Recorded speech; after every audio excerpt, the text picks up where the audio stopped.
तो आज मैं ऑनलाइन मेंटरशिप कर रहा था, तो उसमें एक बच्चे ने बहुत ही प्यारा सा सवाल पूछा। सर अभी हम लोग जो प्री फाउंडेशन कर रहे हैं ना उसका मतलब एनटीएससी छूट की यूज क्या है 11th 12th में वगैरह। तो इस सवाल को सुनने के बाद मुझे एक चीज़ ज़रूर महसूस हुई कि कहीं ना कहीं ये चीज़ आपको जानना बहुत ज़रूरी है कि जो प्री फाउंडेशन हम क्लास 9th में करते हैं और 10th में करते हैं, ये कहाँ कहाँ हमें यूज़फुल होता है। उसके बारे में इस वीडियो में डिटेल बात करेंगे, तो वीडियो लास्ट तक देखना। लेकिन मैं स्टार्टिंग में एक बात जो सबसे पहले आपसे बोलना चाहूँगा कि प्री फाउंडेशन कौन करता है। वही करता है जिसके पास कोई एम होता है, कोई गोल होता है, कुछ वो अचीव करना चाहता है अपने जीवन में। अगर आप प्री फाउंडेशन के लिए देख रहे हो कि आप प्री फाउंडेशन करना चाहते हो, अगर आपके अंदर वो चीज़ है, तो आप कहीं ना कहीं एक गोल को लेके चल रहे होगे, तभी आप इस चीज़ को देख रहे होगे कि प्री फाउंडेशन कहाँ कहाँ हो रहा हो और ये कैसे मदद कर रहा होगा आपकी। अगर मैं बात करूँ क्लास 9th में हो, तो आप क्लास 9th में कुछ गोल सेट करके रखा होगा आपने। क्लास 10th में हो तो क्लास 10th का गोल सेट करके रखा होगा आपने, या फिर फ्यूचर का कुछ गोल जरूर सेट करके रखा होगा। तो कमेंट बॉक्स में सबसे पहले यही बताओ कि तुम्हारा पर्सनल गोल क्या है, क्लास 9 10th या फिर फ्यूचर पर्टिकुलर गोल क्या तुम सेट करके रखे हो और किस तरीके से उसको अचीव करने के लिए मेहनत कर रहे हो तुम। तो हम इस वीडियो में पूरा डिटेल में बात करने वाले हैं प्री फाउंडेशन की ज़रूरत और उसकी हेल्पफुल जो भी चीज़ें आगे आएंगी उनके बारे में। तो एक एक करके शुरुआत करते हैं। तो उस बच्चे ने बहुत अच्छे तरीके से पूछा कि भैया हम एनटीएससी की तैयारी के लिए प्री फाउंडेशन कर रहे हैं। तो चलिए ठीक है, लेकिन अगर हम एनटीएससी को हटा दें तो ये किस तरीके से 11th और 12th में हमारे काम आने वाली है, तो इस चीज़ को देखते हैं। सबसे पहले मैं बोल रहा हूँ कि अपने पास पहला ऑप्शन जो है वो एनटीएससी। पहला ऑप्शन क्या है? एनटीएससी।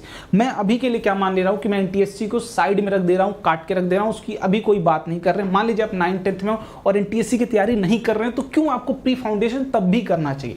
अगर मैं उस चीज़ की बात करता हूँ तो उस चीज़ पे सबसे पहली चीज़ प्री फाउंडेशन जो मदद करता है एनटीएससी के अलावा, वो आपकी सबसे जरूरी चीज़ है कि आपकी अर्ली आईआईटी जेई प्रिपरेशन। अगर आप फ्यूचर में जाके आईआईटी जेई या फिर नीट दोनों में से किसी भी का अगर आपने सपना सजाए रखा है, भैया मुझे इंजीनियर बनना है, मुझे जाके आगे डॉक्टर बनना है, इन दोनों का अगर कोई भी सपना आपने सजा रखा है, तो ये चीज़ आपके लिए बहुत हेल्पफुल हो जाती है आज से ही। या फिर आप हो सकता है इन दोनों गोल्स के अलावा भी कुछ अलग से आपका गोल हो कि मुझे 11th 12th के बाद कुछ और करना है। तो अगर कुछ और करना है उसके लिए भी 11th 12th की अर्ली प्रिपरेशन। देखो हमारी एक गलत धारणा मन में बैठी रहती है। क्या बैठी रहती है? कि ये जो प्री फाउंडेशन हम करते हैं ये सिर्फ आईआईटी जेई और नीट के लिए ही है। ये गलत आपका माइंडसेट शुरू से बना के रखा गया है कि सिर्फ आप जो आईआईटी जेई की प्रिपरेशन कर रहा है, जिसको इंजीनियर बनना है, जिसको डॉक्टर बनना है, बस वही प्री फाउंडेशन करता है। एकदम गलत अप्रोच है ये पूरी तरीके से।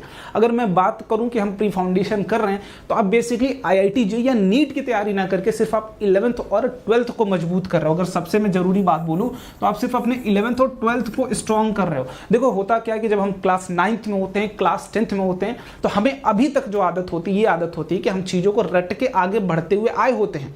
क्लास 8 तक चीज़ें क्या थी? सिर्फ देखो, पढ़ो, लिखो, मार्क्स पा जाओ, बस इतनी तक चीजें थी, यहां तक सीमित थी। लेकिन अब जब आप 9th में आओ तो थोड़ी थोड़ी, बहुत थोड़ी थोड़ी माइन्यूट मैं बोल रहा हूं कि अगर आपको 5% में बोलूं तो कोई वो गलत बात नहीं, 5 से 10% तक चीजें आपको समझाई जाती हैं। उसके बाद की चीजें अभी भी आप रट के आगे बढ़ जाते हो क्योंकि आदत नहीं होती है। तो आप 9th से ही अगर चीजों को अडॉप्ट करना शुरू करोगे, समझना शुरू करोगे, तो आगे जाके 11th और 12th में प्रॉब्लम नहीं होगी इस चीज की।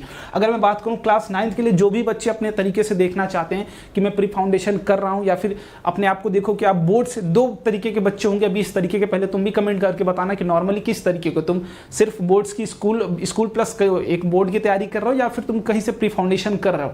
अगर दोनों की कंपैरिजन की हम बात करते हैं कि एक नॉर्मल बच्चा एक स्कूलिंग कर रहा है, एक बच्चा जो स्कूलिंग के साथ साथ pre foundation any how manage कर रहा है। मैं मैनेज वर्ड इसलिए यूज कर रहा हूं क्योंकि आपके लिए अभी ये बहुत हार्ड चीजों को मैनेज करना। आई नो स्कूलिंग भी है आपकी, ट्यूशंस भी है आपकी, ऑनलाइन प्री फाउंडेशन भी कर रहे हो, तो बहुत हार्ड है, बट यू कैन मैनेज। आप अभी इन चीजों से सीरियस हो जाओगे तो फ्यूचर में बहुत अच्छा रिवॉर्ड आपको इसका मिलेगा।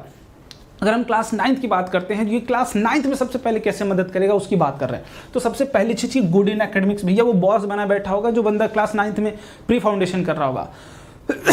सॉरी, अगर आप ये बोलोगे कि भैया वो तो मेरा दोस्त तो करा प्री फाउंडेशन, कुछ नहीं आता, अरे भाई उसको समय दो, है ना, वो चीज़ें अडाप्ट करना सीख रहा है। जब आप देखो एक चीज़ रिजल्ट जानते हो, एक दिन में कभी रिजल्ट नहीं आएगा। एक चींटी को अगर पहाड़ चढ़ना है ना, तो अगर वो ऊपर डायरेक्ट पहाड़ देख लेगी कि मुझे बस डायरेक्ट चढ़ना है, तो कभी जीवन में अपने नहीं चढ़ पाएगी। लेकिन वो बिना ऊपर देखे धीरे धीरे अगर चढ़ती जाती है तो डेफिनेटली वो एक दिन अचीव कर लेगी अपने गोल को। तो यही चीज़ आपके साथ भी, आप मेहनत करते जाइए। इंप्रूवमेंट एक दिन में नहीं दिखती। अगर इंप्रूवमेंट देखने जाओगे तो नीचे डर के गिर जाओगे, अगर ऊपर देखोगे कितना और चलना है तब भी गिर जाओगे। तो आपको बस कंटिन्यूअस मूव करना, रिजल्ट अपने आप खुद आएगा। तो वो खुद बॉस बना बैठा होगा। और ये मैं शुरू की बात नहीं कर रहा हूं, मिड, जब आप मिड एज में आ जाओगे, मिड टाइम में आ जाओगे, धीरे धीरे आप देखोगे आपके अंदर इंप्रूवमेंट होगी। समझ रहे होगे चीजों को, अप्रोच के साथ अभी आप जो सीख रहे हो, एक नॉर्मल बच्चा जो सीख रहा होगा, एक आप सीख रहे हो, अभी जो लर्निंग है वो तो सेम है, लेकिन ये कुछ दिन बाद भूल जाएगा जो नॉर्मल बच्चा है। लेकिन आपकी जो अंडरस्टैंडिंग प्री फाउंडेशन आप समझ के कर रहे हो। प्री फाउंडेशन का सिंपल सा मतलब ये कि आपको चीज़ें समझाई जाए, एक्सप्लेन कराई जाए, कॉन्सेप्ट को विजुअलाइज कराया जाए। अगर ये चीज़ नहीं हो रही तो आप गलत जगह प्री फाउंडेशन कर रहे हो। तो अगर इसकी बात करें दूसरी, अंडरस्टैंडिंग द कॉन्सेप्ट, कॉन्सेप्ट समझ रहे होगे आप। दूसरी चीज उसकी कॉन्सेप्ट क्लियरिटी बहुत अच्छी होगी, बहुत अच्छे से उसने समझा होगा। किसी टर्म की अगर हम बात करें, लाइक अगर आपकी क्लास 9th में हो तो मोशन चैप्टर बहुत ही प्यारा सा चैप्टर है। अगर मोशन में ही बहुत सारी फिजिकल क्वांटिटीज है, आपकी एक्सेलेरेशन है, वेलोसिटी है, तो इन चीज़ों को अगर तुम फील नहीं कर पा रहे हो तो तुम फिर बेकार है, क्वेश्चन लगेगा ही नहीं। देखो क्वेश्चन दो तरीके से आते हैं, या तो एक फार्मूला बेस्ड क्वेश्चन मिल जाए कि भैया हमको फार्मूला बेस्ड क्वेश्चन मिला, हम इसको सॉल्व कर लिए, फार्मूला बेस्ड क्वेश्चन मिला, सॉल्व कर लिया, अब हीरो बन रहे हैं हम। एक नया क्वेश्चन फ्रेम करके दे दिया जाएगा, हवा खराब हो जाएगी तुम्हारी, है ना, तब समझ में आ जाएगा। और वही मेन प्रॉब्लम सॉल्विंग, अगर मैं प्रॉब्लम सॉल्विंग की बात करूं, जब आपको नए तरीके का प्रॉब्लम सॉल्व फ्रेम करके दिया जाए, जिसमें पूरी नई सोच, आपकी नई थिंकिंग, अप्रोच, सब कुछ अलग लगे, नया लगे, तब अगर आप उसको सॉल्व कर पाते हैं, तब आप रियल प्रॉब्लम सॉल्वर बन चुके हो। ये फार्मूला लगाने से कोई प्रॉब्लम सॉल्वर नहीं बनता। ये चीज़ें आपकी 11th में समझ में आएंगी कि बिना वहाँ समझे बेड़ा पार नहीं होने वाला। तो अगर हम बात करें यहाँ पर प्रॉब्लम सॉल्विंग स्किल, तो भाई आप समझ के अगर पढ़ रहे होगे तो ऑब्वियसली आपकी प्रॉब्लम सॉल्विंग स्किल अच्छी होगी, और जो बच्चा ये कर रहा होगा उसकी अच्छी होगी। ये मैं गारंटी के साथ बोल रहा हूँ। लर्निंग टू अप्रोच प्रॉब्लम्स, भाई अप्रोच प्रॉब्लम्स आप जब रियल लाइफ में डेली ये काम कर रहे हो, जैसे अगर मुझे भाई आदत है सीढ़ी पे चढ़ने की, मुझे 1 फ्लोर 2 फ्लोर चढ़ना, कि अगर एक तंदुरुस्त व्यक्ति को जो कभी नहीं चढ़ता, एक जो डेली चढ़ता है, अगर डेली वाले को बोलोगे आराम से चढ़ जाएगा, एक को बोलोगे कभी आदत ही नहीं, वो 1 फ्लोर चढ़ाओगे 2 फ्लोर चढ़ाओगे हाफ नहीं लगेगा। तो यही चीज़ है, जब आप लगातार लगा रहे होगे, आपकी अप्रोच अच्छी हो गई होगी, तो भले से नया क्वेश्चन दे दो, अप्रोच वही रहेगी ना, उसकी अप्रोच अच्छी रहेगी अटेम्प्ट करने की, तो अप्रोच कर पाएगा। तो ये बहुत अच्छी मदद करती है। इस तरीके से अगर क्लास 9th और 10th में हो तो पहले तो 9th और 10th में ये इतनी चीज़ें तुम्हारे अंदर आ चुकी होंगी। जब 9th और 10th में चीज़ें आ चुकी होंगी तो 11th में बस इसी को अडॉप्ट करना है। अब जो भी बच्चे क्लास 9th में या फिर 10th में किसी अच्छे प्री फाउंडेशन कोर्स की भाई सर्च कर रहे हैं, उसके लिए खोज में लगे हुए हैं, तो उसके लिए एक छोटा सा सॉल्यूशन मैं बता रहा हूं, अपना ही स्पार्क बैच, जहां पर हम बहुत अच्छे तरीके से मेहनत कर रहे हैं। आपको दिख भी रहा होगा इस चैनल पर, आपको जितनी चीज़ें दी जाती है पहले तो जेन्युइन और प्रॉपर 2-3 साल पढ़ाने के बाद सोचो जो कंक्लूसिव मटेरियल्स आपको मिल रहे हैं वो स्पार्क बैच में हम देने की कोशिश कर रहे हैं। सबसे पहली चीज़ फुल डिटेल थ्योरी दे रहे हैं, कॉन्सेप्ट विजुअलाइजेशन के साथ दे रहे हैं। 9th + 10, अब सब जरूरी बात कि 9th + 10 भैया, हो सकता है आप बोर्ड के चक्कर में परेशान हो रहे हो कि बोर्ड हमारा खराब हो जाएगा प्री फाउंडेशन से, तो पहले आपको बोर्ड कराया जाएगा, उसके बाद फिर प्री फाउंडेशन की बात कराई जाएगी। ऐसा नहीं कि बोर्ड छोड़ दो फिर पहले प्री फाउंडेशन कर लो, ऐसा कुछ नहीं है। दोनों चीज़ों को बैलेंस करा के, मतलब अगर आप पहले तो ये बात दिमाग में अपने रख लेना कि अगर ऑनलाइन ले रहे हो तो ऑफलाइन के चक्कर मत पड़ो, अगर ऑफलाइन लिए हो तो ऑनलाइन के चक्कर मत पड़ो। एक जगह ट्रस्ट करके रखो, अच्छे तरीके से मेहनत करते जाओ। दूसरा अगर हम बात करें तो बेस्ट प्रैक्टिस सीट्स आपको मिलेंगी, बहुत कंबाइंड अच्छे तरीके से, हर तरीके की प्रॉब्लम्स होंगे, कुछ एडवांस लेवल होंगे, कुछ लो लेवल होंगे। लगेंगे अच्छी बात है, नहीं लगेंगे हम सीखने की कोशिश करेंगे। अगर हम बात करें मेंटर सपोर्ट, लाइक अगर आपके अंदर भाई आप पढ़ते हो कोई डाउट आता तो उसके लिए मैं हूँ, किशन सर है, और भी जितने भी टीचर्स यहाँ हैं, मैम है, तो जितने भी टीचर्स हैं सारे लोग आपके लिए अवेलेबल हैं, डाउट्स के लिए, कॉल के लिए, कोई पर्सनल इशूज़ हैं आपके तो उन सारी चीज़ें के लिए अवेलेबल हैं आपके पास, ठीक है। और अगर जिन बच्चों को भाई इंटरेस्टेड है, जिन बच्चों को लग रहा हो कि हाँ मुझे ज़रूरत है इस कोर्स की, वो अपना प्यारा सा app rankers NTSC app download कर सकते हैं। भाई वहीं से जहाँ PUBG वगैरह डाउनलोड करते थे प्ले स्टोर से, वहीं से जाओ, इसको डाउनलोड करो। डेमो लेक्चर्स इसमें तुमको मिलेंगे, उसको एक बार देखना, अच्छे तरीके से समझना, उसके बाद फिर डिसाइड करना कि तुम्हें क्या करना है, ठीक है। और अगर इतनी चीज़ें नहीं भी कर रहे हो तो एक ज़रूरी चीज़ कि आप टेलीग्राम एटलीस्ट जरूर ज्वाइन कर लेना। लिंक आपको डिस्क्रिप्शन बॉक्स में मिल जाएगा, रैंकर्स फाउंडेशन, तो लिंक आपको नीचे मिल जाएगा, लिंक इन डिस्क्रिप्शन आपको मिल जाएगा दोस्त।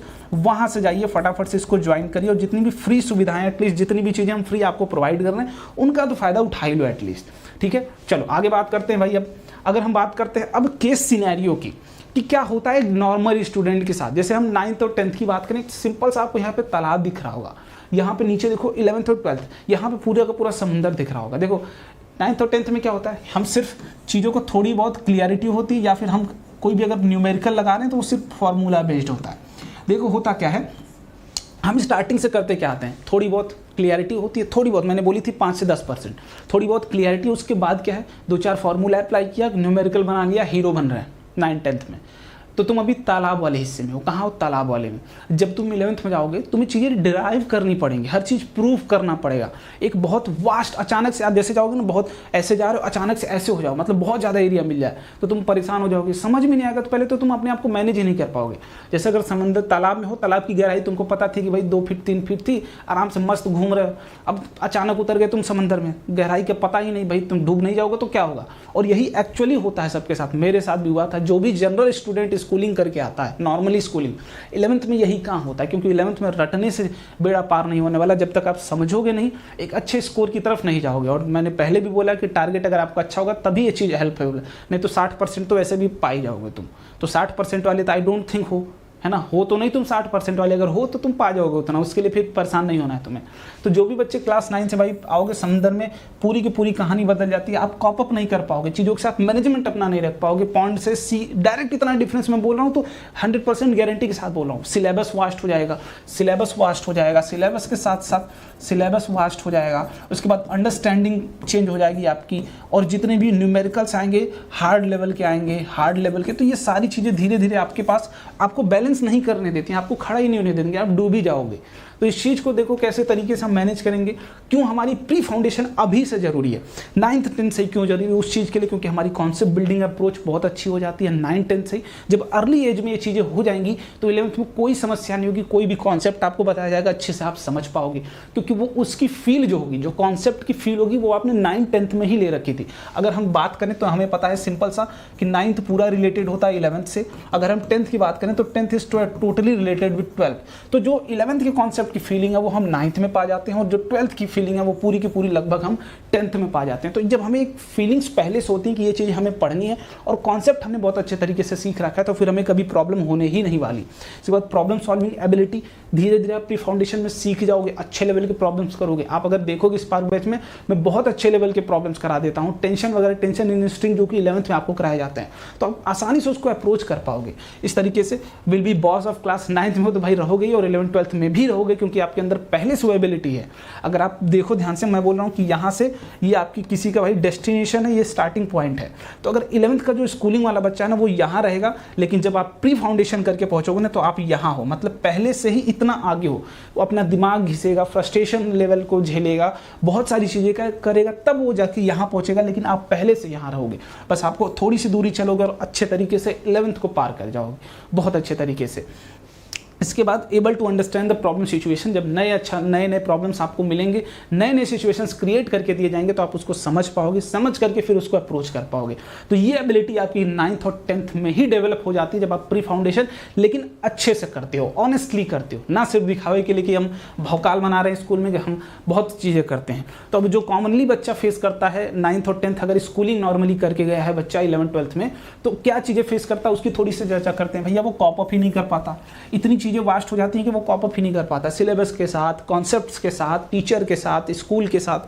पहले तो स्कूल का प्रेशर, फिर IIT JEE का प्रेशर, फिर खुद का प्रेशर, कॉन्सेप्ट समझ में नहीं आ रहा, तो इतना चीज़ें हो जाती है ना कि वो फ्रस्ट्रेट हो जाता है, कॉप अप ही नहीं कर पाता। चल रहा होता है सेकंड चैप्टर, अभी उसके डाउट्स ही नहीं क्लियर होते हैं फर्स्ट चैप्टर के। और सबसे जरूरी बात, जो आप फर्स्ट चैप्टर में पढ़ोगे वही चीज़ रिलेट करके आपको रिलेटेड रहेगी कहाँ पर, सेकंड चैप्टर में रिलेट किया जाएगा। तो फर्स्ट नहीं क्लियर है, सेकंड पढ़ रहे हो, कहाँ से समझ में आएगा। पूरा फ्रस्ट्रेशन, भर भर के फ्रस्ट्रेशन, कहता रहा हूँ कि पूरा एकदम डिमोटिवेट हो जाओगे, फ्रस्ट्रेट हो जाओगे, और फ्रस्ट्रेट होगे तो पढ़ाई लिखाई छोड़ दोगे, भागना शुरू कर दोगे, अलग अलग चीज़ें जगाना शुरू करोगे। स्टार्टिंग में हमारे साथ भी सेम हुआ था, लगभग हमारे जितने भी स्टूडेंट थे स्कूल के, स्कूलिंग वाले मस्त रहेंगे एकदम NCERT पढ़ के खाली, लेकिन भैया आप ये भी तो सोचो कि आप एक्सेल करना चाहते हो। अगर मान लो कुछ और भी फील्ड में जा रहे हो तो 11th 12th में अगर कॉन्फिडेंस नहीं रहेगा, अच्छा नहीं स्कोर करोगे, तो भाई तुम्हारा वो भी तो एग्जाम खराब होगा। तो इस चीज़ के लिए बहुत ज़रूरी है। और लास्ट में फिर 11th हो जाएगा पूरा का पूरा वेस्ट। जब पूरा का पूरा 11th वेस्ट, तुम फ्रस्ट्रेट हो गए, बेकार कर लिए, एक भी कॉन्सेप्ट दिमाग में नहीं, बुद्धि खत्म। लेकिन अगर यही तुम प्री फाउंडेशन करके आ रहोगे, सारी चीज़ें बैलेंस तुम्हारी जाती हैं 9th 10th से। अगर अच्छे से समझ के आओगे, एकदम कॉप अप करके एकदम बैलेंस चलोगे, तुम वो दूसरा चल रहे हैं, तुम दूसरा चलोगे एकदम 100% इफिशिएंसी के साथ अपने। लेकिन अगर हम बात करते हैं आगे, जब 12th में पहुँचोगे, हमें पता है कि पूरा का पूरा 11th यूज़ होता है कहाँ, 12th में। पूरा का पूरा 11th यूज़ होता है कहाँ, 12th में। लेकिन जब 11th है बर्बाद, अब तुम इंप्रूव भी करना चाह रहे हो खुद को, तो 11th जब बर्बाद है, 12th बर्बाद होना ही होना। और 12th जब बर्बाद है तो भैया 12th के बोर्ड बोर्ड भी क्या हो जाएंगे तुम्हारे, तो बोर्ड भी हो जाएंगे पूरी तरीके से बर्बाद। जब बोर्ड भी बर्बाद, घर वाले कहेंगे क्या पढ़ाई कर रहे हो, पैसा लगाना वेस्ट, ये वेस्ट वो वेस्ट, सब खराब, सब खराब। तो सोच लो किस तरीके से लिंक होती चीज़ें, बहुत प्रेशर होता है। आप एक नॉर्मल स्टूडेंट से बात करना जो 11th में होगा, 12th में होगा, अगर वो जेई या फिर नीट या फिर नॉर्मली भी एक अच्छे स्कोर की तरफ डेडिकेटेड होगा बोर्ड्स में, तो भी वो बहुत परेशान होगा, बहुत फ्रस्ट्रेशन लेवल होगा। अगर आज तुम 9-10 में मेहनत कर लेते हो प्री फाउंडेशन वाली, आराम से क्लियर हो जाएंगी चीज़ें, चलती चली जाएंगी, थोड़ी सी मेहनत कर लोगे, आदत रहेगी, तो 11th-12th में 1% तुम्हें प्रॉब्लम नहीं होने वाली। और जो हमारे अंदर माइंडसेट ये बना है ना कि IIT जेई के लिए, अरे भैया जो 11th-12th में आप पढ़ते हो, 11th-12th में यही तो IIT जेई में पूछा जाता है, थोड़ी सी एडवांस हो जाती चीज़ें। अब उसके लिए जो बच्चे को पढ़ना होगा एडवांस वो पढ़ेगा, जिसको नहीं पढ़ना होगा नहीं पढ़ेगा। लेकिन जो मेन है कि 11th-12th अगर आपका अच्छा होगा तो IIT जेई जो मेन आपका पहला एग्जाम होता है स्टेज 1 IIT का, स्टेज 1 और नीट का, ये पूरा का पूरा 11th और 12th अगर आपने पढ़ा है, बस नॉर्मली अच्छे तरीके से पढ़ा है तो हो जाने वाला है। तो यहाँ तक पूरी बातें हो गई भैया, डिफरेंस किस तरीके से यूज़ होगा, कि स्टेज एक सीक्वेंस है कि आप 9th अच्छा करोगे तो 11th अच्छा होगा, 10th अच्छा करोगे 12th अच्छा होगा, 11th अच्छा करोगे तभी 12th अच्छा हो पाएगा, नहीं तो फिर वो खराब होगा। तो ये पूरा का पूरा एक स्टेज है। तो इसीलिए प्री फाउंडेशन बहुत ज़रूरी है। आजकल के कॉम्पिटिटिव लेवल को देखते हुए मैंने रिसेंटली एक आर्टिकल देखा था कि तमिलनाडु वगैरह में जो आपकी बहुत सारी कोचिंग्स वगैरह हैं वो क्लास 7 से ही बच्चों को प्रिपेयर कराना शुरू कर रही हैं अब से। किसके लिए? जेई नीट के लिए। तो कंपटीशन और बढ़ ही रहा है। आप 11th में जाकर शुरू करोगे, सोचो वो लोग पहले से 20 कदम आ गए, तुम अभी शुरू ही नहीं किए हो, तो कितना पीछे रहोगे तुम कॉम्पिटिटिव मार्केट से। इसलिए अभी अगर जग जाओ जल्दी, अभी बहुत समय है। डिस्क्रिप्शन बॉक्स में लिंक मिल जाएगा, अगर इसका स्पार्क बैच तुम्हें ज्वाइन करना तो उसको ज्वाइन करो, अपने अंदर की चिंगारी को जगाओ और अच्छे तरीके से पढ़ाई करो। मिलते हैं अगले वीडियो में, bye bye and thank you so much. बस इसी तरीके से आप प्यार दिखाते रहो। चैनल पर नए हैं तो सब्सक्राइब किए बिना मत जाना। इस तरीके से बहुत अच्छी अच्छी चीज़ें आपको हम फ्यूचर में भी देने वाले हैं। बाय बाय, जय हिंद।